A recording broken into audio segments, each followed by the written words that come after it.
नमस्कार दोस्तों। प्रस्तुत है लेव तोल्स्टॉय की लिखी हुई कहानी तीन संत।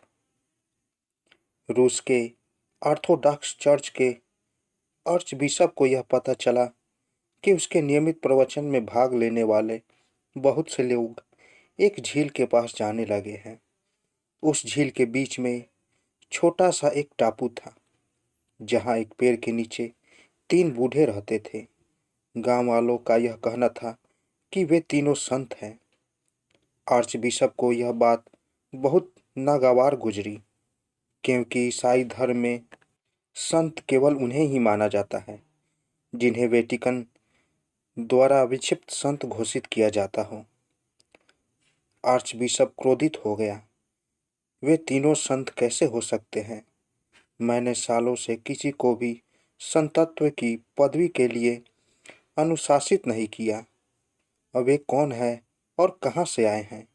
लेकिन आम लोगों उन तीनों के दर्शनों के लिए जाते रहे और चर्च में आने वालों की तादाद कम हो गई। अंततः आर्च बिशप ने यह तय किया कि वह उन तीनों को देखने के लिए जाएगा। वह नाव में बैठकर टापू की ओर गया। वे तीनों वहां मिल गए, बेहद साधारण, अनपढ़ और निष्कपट देहातियों जैसे थे। दूसरी ओर आर्च बिशप बहुत शक्तिशाली व्यक्ति था। रूस के जार के बाद उस क्षेत्र का सबसे महत्वपूर्ण आदमी था। उन तीनों को देखकर वह खींच उठा। तुम्हें संत किसने बनाया? उसने पूछा। वे तीनों एक दूसरे का मुंह ताकने लगे। उनमें से एक ने कहा, किसी ने नहीं। हम लोग खुद को संत नहीं मानते, हम तो केवल साधारण मनुष्य हैं। तो फिर तुम लोगों को देखने के लिए इतने सारे लोग क्यों आ रहे हैं? वे बोले, यह तो आप उन्हीं से पूछिए। क्या तुम लोगों को चर्च की आधिकारिक प्रार्थना आती है? आर्चबिशप ने पूछा।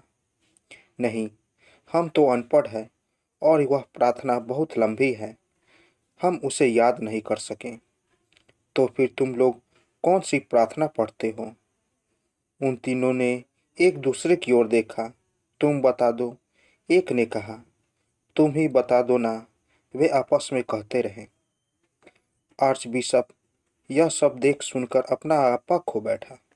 इन लोगों को प्रार्थना करना भी नहीं आता, कैसे संत हैं ये? उसने मन में सोचा। वह बोला, तुम लोगों में से कौन सी बात बता सकती है, जल्दी बताओ। वे बोले, दरअसल हम अपने आप से बहुत ही साधारण व्यक्ति हैं। हम लोगों ने खुद ही एक प्रार्थना बनाई है, पर हमें यह पता नहीं था कि इस प्रार्थना को चर्च की मंजूरी मिलना जरूरी है। हमारी प्रार्थना बहुत साधारण है। हमें माफ़ कर दीजिए कि हम अपनी मंजूरी नहीं ले पाए। हम इतने संकोची हैं कि हम आ ही ना सके। हमारी प्रार्थना है, ईश्वर तीन है और हम भी तीन हैं। इसलिए हम प्रार्थना करते हैं, तुम तीन हो और हम तीन हैं, हम पर दया करो। यही हमारी प्रार्थना है। आर्चबिशप बहुत क्रोधित हो गया। ये प्रार्थना नहीं है। मैंने ऐसी प्रार्थना कभी नहीं सुनी। वह जोरों से हंसने लगा। वे बोले, आप हमें सच्ची प्रार्थना करना सिखा दे। हम तो अब तक यही समझते थे कि हमारी प्रार्थना में कोई कमी नहीं है। ईश्वर तीन है और हम तीन हैं, और भला क्या चाहिए? बस ईश्वर की कृपा ही तो चाहिए। उनके अनुरोध पर आर्चबिशप ने उन्हें चर्च की आधिकारिक प्रार्थना बताई और उसे पढ़ने का तरीका भी बताया। प्रार्थना काफ़ी लंबी थी और उसके ख़त्म होते होते उनमें से एक ने कहा, हम शुरू का भाग भूल गए। फिर आर्चबिशप ने उन्हें दोबारा बताया। फिर वे आखिर का भाग भूल गए। आर्चबिशप बहुत झुंझला गया और बोला, तुम लोग किस तरह के आदमी हो? तुम एक छोटी सी प्रार्थना भी याद नहीं कर सकते। वे बोले, माफ़ करें, लेकिन हम लोग अनपढ़ हैं और हमारे लिए इसे याद करना थोड़ा मुश्किल है। उनमें बहुत बड़े बड़े शब्द हैं। कृपया थोड़ा धीरज रखें। यदि आप इसे 2-3 बार सुनाई देंगे तो शायद हमें याद कर लेंगे। आर्चबिशप ने उन्हें 3 बार प्रार्थना सुना दी। वे बोले, ठीक है, अब से हम यही प्रार्थना करेंगे। हालांकि हो सकता है कि हम इसका कुछ हिस्सा कहना भूल जाए, पर हम पूरी कोशिश करेंगे। आर्चबिशप था कि संतुष्ट था कि अब वह लोगों को जाकर बताएगा कि उसका पाला कैसे बेवकूफ़ों से पड़ा था। उसने मन में सोचा, अब लोगों को जाकर बतलाऊंगा कि वे जिन्हें संत कहते हैं उन्हें तो धर्म का क ख ग घ भी नहीं आता और वे ऐसे जाहिलों के दर्शन करने जाते हैं। यही सोचते हुए वह नाव में जाकर बैठ गया।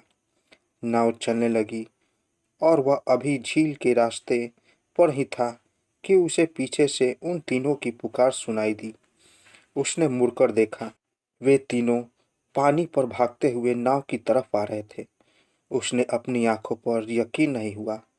वे लोग पानी पर भागते हुए आए और नाव के पास पानी में खड़े हुए बोले, माफ़ कीजिए, हमने आपको कष्ट दिया।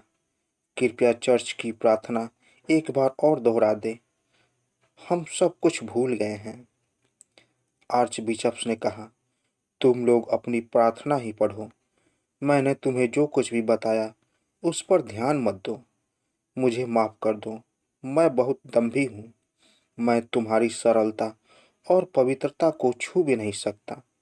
जाओ, लौट जाओ। लेकिन वे अड़े रहे। नहीं, ऐसा मत कहिए, आप इतनी दूर से हमारे लिए आए हैं। बस एक बार और दोहरा दें, हम लोग भूलने लगे हैं। पर इस बार कोशिश करेंगे कि इसे अच्छे से याद कर लें। लेकिन आर्चबिशप ने कहा, नहीं भाइयों, मैं खुद सारी जिंदगी अपनी प्रार्थना को पढ़ता रहा, पर ईश्वर ने उसे कभी नहीं सुना। हम जो बाइबिल में ही यह पढ़ते थे कि ईसा मसीह पानी पर चल सकते थे, पर हम भी उन पर शंका करते रहे। आज तुम्हें पानी पर चलते देखकर मुझे अब ईसा मसीह पर विश्वास हो चला है। तुम लोग लौट जाओ, तुम्हारी प्रार्थना संपूर्ण है। तुम्हें कुछ भी सीखने की ज़रूरत नहीं है। तो दोस्तों, कैसी लगी कहानी? अगर आप लोगों को ये छोटी सी कहानी अच्छी लगी हो तो मेरे चैनल को ज़रूर सब्सक्राइब करें और साथ साथ बेल आइकन भी ज़रूर दबाएं ताकि मेरी कहानी सबसे पहले आप तक पहुंचे। तो दोस्तों, मिलते हैं एक नई कहानी के साथ एक नए वीडियो में। तब तक के लिए नमस्कार।